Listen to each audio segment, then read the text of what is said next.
cielito lindo de contrabando. The Missionary Servants of the Most Holy Trinity first went to Mexico in 1979. The leadership at the time believed the vision of our founder, Father Judge, would thrive in that traditionally Catholic country. And so, at the request of bishops in 2 dioceses, we took over the pastoral care of a large parish in Buena Vista, in the state of Michoacan in western Mexico, and another one some 300 miles away in the town of Temascalapa.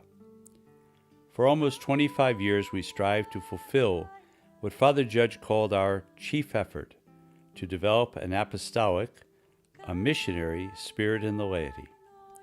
In 2003, confident that we had fulfilled our mission, we returned the care of both parishes to their respective dioceses. Meanwhile, we have been working for 10 years in Iztapalapa, the poorest of the 13 delegations or boroughs that make up Mexico City. We were invited by the local bishop to come there at a time when newly arriving refugees from some of the most impoverished states in Mexico were settling in areas of Iztapalapa surrounding the city dump.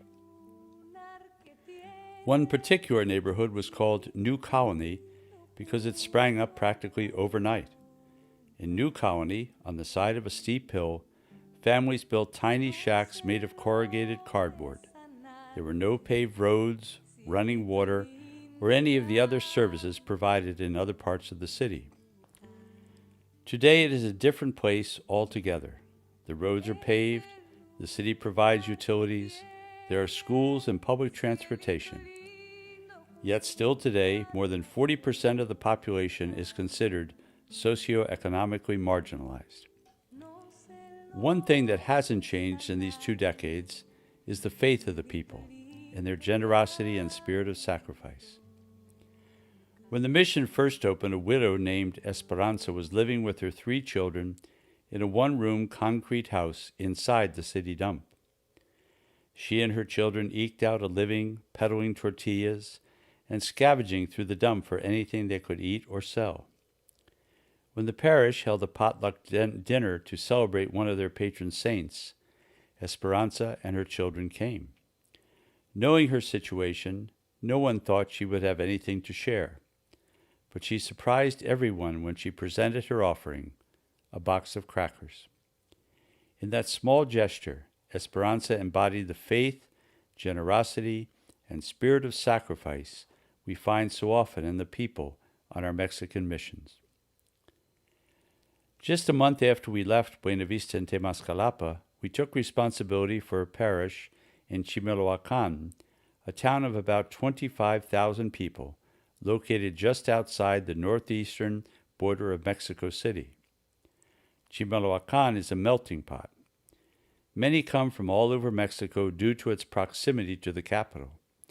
They arrive with the hope of a better life on the outskirts of the big city, searching for the opportunity to pull their families out of poverty.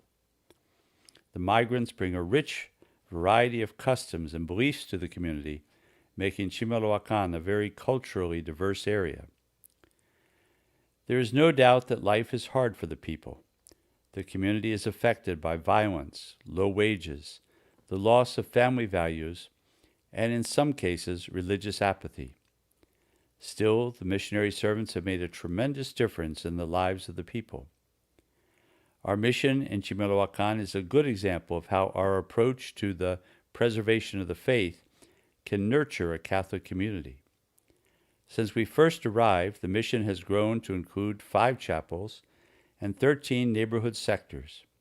More than 200 parishioners help serve this large community, spreading the good news in many different ways. Our latest commitment in Mexico is in the town of Santa Maria Ajoloapan, which is near our novitiate in Huitzila. The bishop, worried that his people were losing their connection to the church because of the lack of priests, invited the missionary servants to take over the care of the parish. The church in Santa Maria is old and small, as this is a poor area of Mexico, but the people are rich with potential for spiritual growth. We look forward to serving the mission for many years to come. One of the first missionary servants in Mexico tells the story of the time he was preaching in a small rural chapel. During his homily, he posed a rhetorical question: who are the poor? He was both surprised and humbled when from the front row a woman answered quietly, "The poor are those who don't know God." In that guileless, direct reply, we find the heart and soul of the Mexican people we have served. Amid their own material poverty and suffering, they know that they are not really poor in the things that matter most, their love of God. Through the years we have served in Mexico, we have nurtured this spirituality and empowered the people with the sure knowledge that they too are called through baptism to be a missionary in their daily life. We have brought and continue to bring the good news of the gospel to the Mexican people we have been called to serve for nearly 4 decades.